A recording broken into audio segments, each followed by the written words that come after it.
क्या प्रेमानंद जी महाराज और भद्राचार्य महाराज में जंग छिड़ गई है? आपको क्या लगता है? क्योंकि भद्राचार्य जी महाराज ने अभी प्रेमानंद जी महाराज को एक बालक की भांति कहा है। साथ ही साथ उन्होंने ये भी कहा है कि वो उनके किसी भी एक श्लोक का, किसी भी एक संस्कृत के श्लोक का अगर वर्णन सही से कर दें तो वो माने। उन्होंने ये भी कहा है कि प्रेमानंद जी महाराज कोई भी चमत्कार नहीं जानते हैं। जी हाँ दोस्तों, आपने सही सुना। मैं राजू कुमार आपका अपने यूट्यूब चैनल पर स्वागत करता हूं।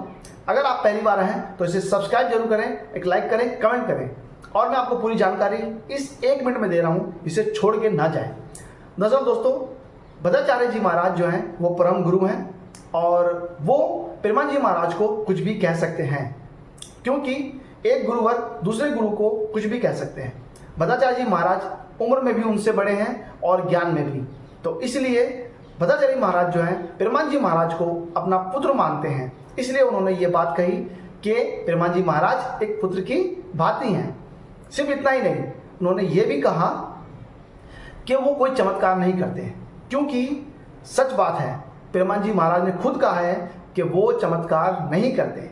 वो तो ये कहते हैं कि आप भक्ति करें, भगवान का नाम जप करें, सब काम अपने आप हो जाएंगे। चमत्कार तो वो भी नहीं करते, उन्होंने खुद कहा है। और उन्होंने ये भी कहा है कि चमत्कार के पीछे ना भागे। एक और बात उन्होंने कही कि उनके संस्कृत का, उनके कहे हुए संस्कृत का अगर वो विस्तार से उसका उल्लेख कर दें, उसको समझा दें तो वो मान जाए। ऐसा उन्होंने इसलिए कहा क्योंकि भद्राचार्य जी जानते हैं कि प्रेमानंद जी महाराज क्या हैं और उनको कहाँ पे रोकना है। देखिए, आज वक्त आया है कि भगवान ने अपने 2 परम शिष्यों की परीक्षा लेनी शुरू कर दी है। जी हाँ दोस्तों, कहते हैं भगवान अपने शिष्यों की अवश्य परीक्षा लेते हैं और यही समय है। आप सोशल मीडिया पर यह ना सोचें कि इन दोनों महाराज में, इन दोनों गुरुओं में कोई जंग छिड़ी है, बिल्कुल नहीं।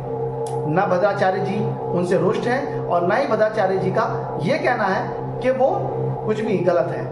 वो तो केवल ये कह रहे हैं कि जो लोग उनके पास आकर के अपना पाप मुक्त कराना चाहते हैं वो ये भूल जाएं कि वो चमत्कार नहीं करते, केवल और केवल वो ज्ञान देते हैं और उन्हीं ज्ञान पर चलना आपका कार्य है। अगर आपको मेरी ये बात अच्छी लगे तो एक कमेंट करना ना भूलें, लाइक करना ना भूलें और सब्सक्राइब जरूर करें। राधे राधे।